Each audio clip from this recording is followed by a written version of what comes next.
Mi madre, he venido a meter.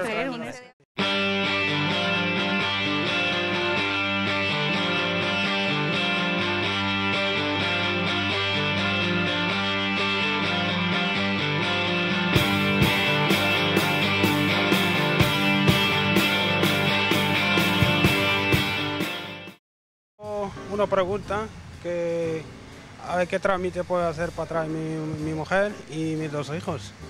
Y llevo aquí 10 años y quiero traerme la mujer y los dos hijos.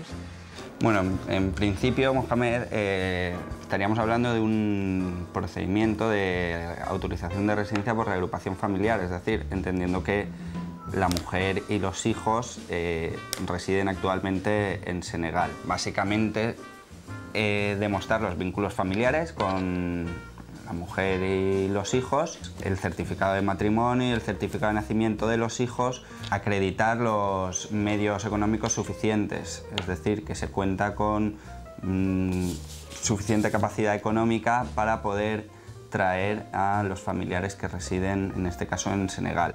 Soy Freddy Chávez. He presentado los papeles y como me he cambiado de domicilio, pues no sé a quién recurrir ahora para poder saber si me lo han aprobado. Hola Freddy, en primer lugar decirte que si tu expediente se encuentra en trámite y has cambiado de domicilio, tendrías que comunicar tu nueva dirección a la oficina, presentando un escrito dirigido a la oficina de extranjeros y aportando un certificado de tu nuevo empadronamiento, para que Delegación de Gobierno tenga constancia de esa nueva dirección y pueda hacerte los requerimientos y notificarte las oportunas resoluciones. En segundo lugar, para conocer el estado de tramitación del expediente hay una dirección en internet, que en este caso es www.map.es.